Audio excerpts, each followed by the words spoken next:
ક્ષત્રિય સમાજનો વિરોધ પ્રદર્શન સમાજવાદી પાર્ટીના સાંસદ દ્વારા રાણા સાંગા પર કરેલી ટિપ્પણીને લઈને વિરોધ કરવામાં આવ્યો છે। Story report by Sandeep Chavda, Rajkot. જ્યારે ઇતિહાસની ખબર ના હોય અથવા તો જેણે બલિદાન આપ્યા છે એમની ખબર ના હોય તો સંસદમાં બેસીને કે જે ખૂબ જવાબદારી ભર્યું સ્થાન હોય છે ત્યાં બેસીને કોઈ પણ પ્રકારની ટિપ્પણી કરવી ન જોઈએ। અમારા પીટી બાપુએ જેમ કીધું કે સંસદ હતી તો સંસદમાં લોકોના ઘણા બધા પ્રશ્નો છે, તમારે એની ઉપર વાચા આપવી જોઈએ, એના ઉપર કામ કરવું જોઈએ, નહીં કે જેમણે 80 ઘાવ સહન કર્યા હતા, જેમના શરીર ઉપર 80 ઘાવ હતા, એક આંખ નહોતી, એક પગ નહોતું, છતાં પણ જો એક વીર યોદ્ધા દેશ માટે લડ્યો હોય તો એમના માટે તમારે આવા અભદ્ર શબ્દનો ઉપયોગ કરવો એ તમારી ગરિમાને લજવે છે કે તમે એક સાંસદ થઈને આવું બોલો છો। પણ મને એવું લાગે છે કે જેમ રાજકીય પક્ષો અવારનવાર પોતાના મતલબ માટે, એટલે કે મને એવું લાગે છે કે ભાજપનું કામ કરતા હોય સંસદમાં બેસીને પણ સપાના નેતા, કે અત્યારે હવે મુદ્દો પૂરો થઈ ગયો છે હિન્દુ મુસ્લિમને, તો ક્યાંક ને ક્યાંક એમને નુકસાન થઈ રહ્યું હોય એવું લાગી રહ્યું છે। એટલા માટે ફરીથી આ મુદ્દો સળગતો રહે એ હેતુથી આ લોકોએ આ કૃત્ય કર્યું હોય કે જેથી હિન્દુ મુસ્લિમ જે એકતા ધીમે ધીમે વધી રહી છે એમને નુકસાન પહોંચાડવા માટે આ કૃત્ય કરવામાં આવી રહ્યું હોય એવું લાગી રહ્યું છે। જય માતાજી, હું પીટી જાડેજા, આંતરરાષ્ટ્રીય રાજપૂત યુવા સંઘ પ્રેસિડેન્ટ। આજરોજ અમે સમાજના આગેવાનો અને યુવાન આગેવાનો એટલા જ મળ્યા છીએ અને તાજેતરમાં આપ ટિપ્પણી વિશે જાણ્યું હશે કે સંસદની અંદર સપાના એક સાંસદે જે ટિપ્પણી રાણા સાંગે વિશે કરી એને ઇતિહાસનું જ્ઞાન નથી, અને જો જ્ઞાન હોય તો એ આવી ટિપ્પણી કરે નહીં। અને લોકશાહીમાં કોઈ પણ માણસને બોલવાનો હક છે, એટલે એનો અર્થ એવો નથી કે ઇતિહાસ સાથે તમે આવા ચેડા કરો, બરાબર છે। લોકશાહીમાં પણ કાયદાનું ઓલું કરાવવું પડે કે લોકશાહીની અંદર બોલવાની પણ મર્યાદા હોય છે, એમાંય પણ ગુનો બને છે, બરાબર છે। ભારત સરકારમાં અમે રજૂ કરશું અને રજૂઆત કરશું કે ભાઈ એક કાયદો બનાવો, કોઈ પણ સમાજ વિશે ટિપ્પણી કરવી, કોઈ ઇતિહાસ વિશે ટિપ્પણી કરવી।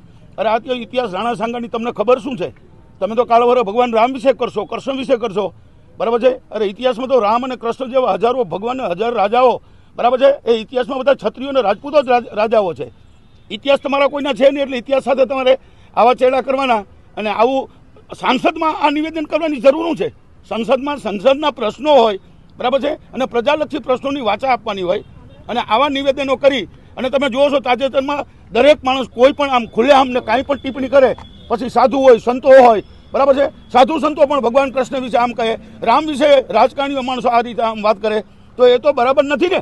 અરે તમને ઇતિહાસની ખબર શું છે? હું તો તમને ખાલી 500 વર્ષના ઇતિહાસનું કહું છું કે જ્યાં મહારાણા પ્રતાપ ને શિવાજી ન હોત, બરાબર છે, કે પૃથ્વીરાજ ચૌહાણ કે રાણા સાંગા ન હોત, કે કુંભા ન હોત, તો આ હિન્દુ રાષ્ટ્ર ન હોત।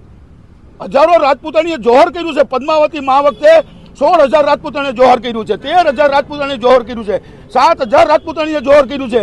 એ આજ 25,000 રાજપૂતાણી જીવિત હોત તો આ ક્ષત્રિયોની સંખ્યા મારી દેશે અત્યારે 500 થી 700 કરોડ હોત ના। અમે એના માટે અત્યારે કલેક્ટર સાહેબને આવેદનપત્ર આપીએ છીએ, આગળની રણનીતિ ઘડશું કે જો આવી દરેક વસ્તુ ગમે ત્યારે ટિપ્પણી કરવામાં આવે ને પછી માફી માગી લઈએ, માફ કરી દેવાના, તો એવા માફ કરવાના હોય જ નહીં।